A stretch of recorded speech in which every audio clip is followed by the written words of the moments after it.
தமிழ்நாட்டில் கட்சிகளுக்குள்ள சண்டை நடக்குதோ இல்லையோ, ஆனால் ஆளுங்கட்சிக்கும் ஆளுநருக்கும் சண்டை கன்ஃபார்ம் நடக்குது. ஆளுநருக்கு இருக்க பவர் அவருக்கு என்னன்னு தெரியுமான்னு தெரியல, அவர் தன்னைத்தானே முதலமைச்சர் நினைச்சுக்கிறாரான்னு தெரியல. இப்போ நம்ம பார்க்க போற சம்பவத்தை இடி ரைடோட நியூஸை டைவர்ட் பண்றதுக்காக தான் டிஎம்கே இதை பண்றாங்கன்னு நீங்க சொன்னாலும் சரி, அதுக்காக தான் அவங்க பண்ணியிருந்தாலும் இப்போவாச்சும் அதை பண்ணாங்களேன்னு தான் நம்ம இதை பார்க்கணும். 2020-2021 இருந்து இப்போ வரைக்கும் தமிழ்நாடு சட்டமன்றத்தில் எல்லாரும் ஒன்று சேர்ந்து உருவாக்கின பல பில்ஸை அங்கீகரிக்கிறதுக்காக கவர்னர் கிட்ட அனுப்பி வச்சா அந்த மனுஷன் அதை அங்கீகரிக்கவும் இல்லை, நிராகரிக்கவும் இல்லை. அப்ப இருந்து இப்போ வரைக்கும் கிடப்பிலே போட்டு வச்சிருக்காரு. அதுல நீட் விலக்கு பில்லும் இந்த மாதிரி பல ஸ்டேட்ஸ்ல கவர்மெண்ட்டுக்கும் கவர்னருக்கும் சண்டை போயிட்டு இருக்கு. இது எல்லாத்துக்கும் முற்றுப்புள்ளி வைக்கிற மாதிரி டிஎம்கே உச்சநீதிமன்றத்தில் ஆளுநருக்கு எதிராக ஒரு கேஸ் போட்டிருந்தாங்க. உச்சநீதிமன்றமும் அது எல்லாத்தையும் விசாரிச்சுட்டு இனி ஆளுநர் ஒரு பில்லு ஆளுநர்கிட்ட வந்தா 1 மாசத்துல அதை அங்கீகரிச்சிருக்கணும், அப்படி இல்லைன்னா 3 மாசத்துல அது ரிட்டர்ன் அனுப்பி இருக்கணும் ஸ்டேட் கவர்மெண்ட்டுக்கு. அவரே பல வருஷம் வச்சுக்கிறதுக்கு அவருக்கு உரிமை இல்லைன்னு சொல்லி தீர்ப்பு சொல்லிருச்சு உச்சநீதிமன்றம்.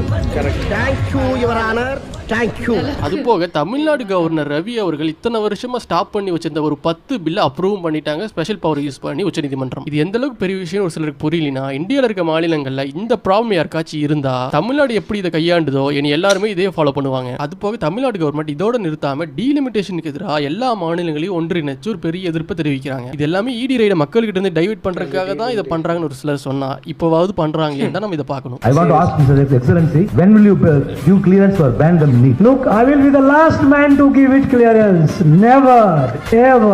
Tamil Nadu's Chief Minister M.K. Stalin has passed a resolution in the State Assembly. Chief Minister M.K. Stalin has yet again touched on the issue of state autonomy. Tamil Nadu Chief Minister M.K. Stalin will be moving state autonomy resolution in Tamil Nadu Assembly today. The Tamil Nadu Chief Minister M.K. Stalin has made a big announcement on state autonomy in the Assembly. Tamil Nadu's Chief Minister M.K. Stalin moved the state autonomy resolution in the Tamil Nadu State Assembly.